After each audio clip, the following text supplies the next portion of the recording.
All right, let's dive in. We're going to explore a really radical idea today. What if the path to real joy isn't about dodging sorrow, but about walking straight through it? We're going to look at this journey from resignation to surrender and try to find some meaning in the whole mystery of suffering.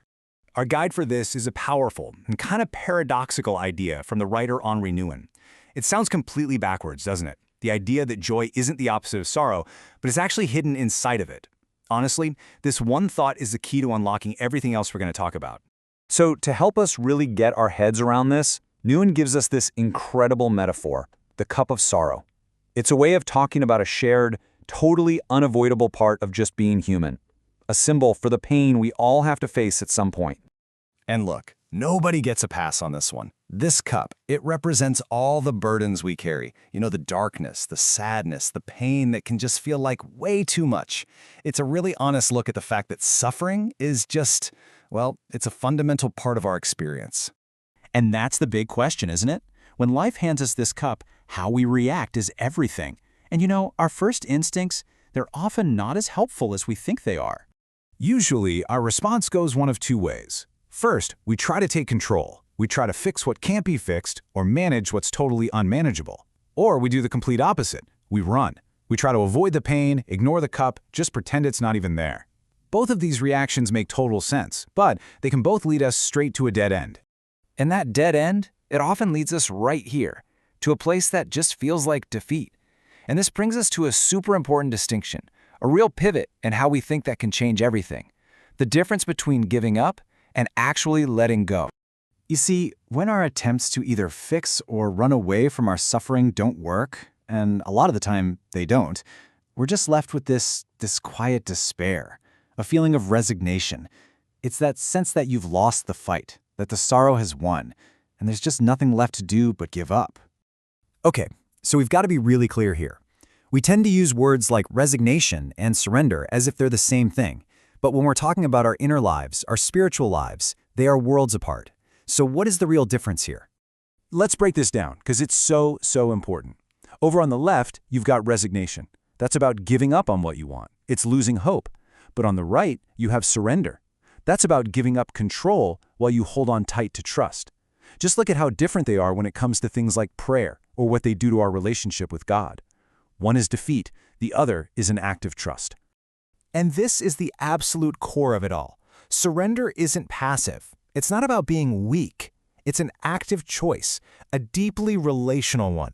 It's like saying, you know what? I trust you even when I don't get it, and I'm with you no matter how this turns out. But, this act of trust, it forces us to look right at the biggest question of all, the why question, right? Why would a good and all-powerful God let so much pain happen in the first place? This gets us into that classic heavy topic of what theologians call divine providence, the idea that a loving creator is guiding the world.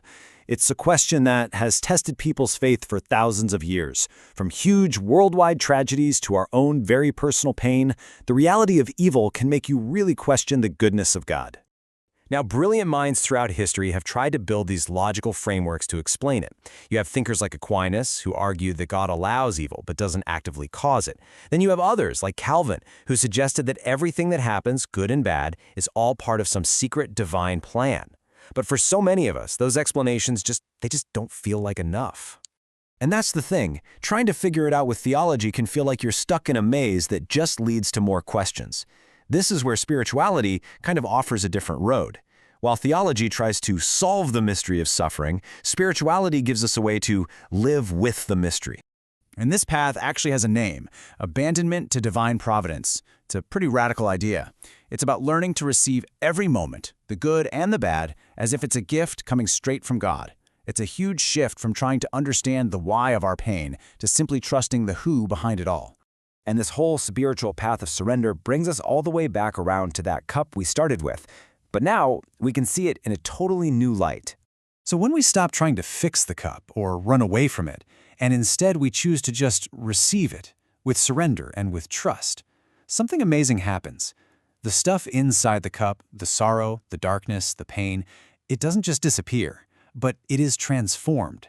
And suddenly we're free from our fear of the cup itself. So what does this journey actually look like? Well, you could break it down into a few steps. First, we just acknowledge the cup. We face it. Then, we surrender our need to be in control. We let go of our own will, but not our hope. After that, we trust in the mystery. We accept that we're not going to have all the answers. And finally, through that whole process, we can discover that the very thing that brought us so much pain can actually become a source of joy. So we end up right back where we started.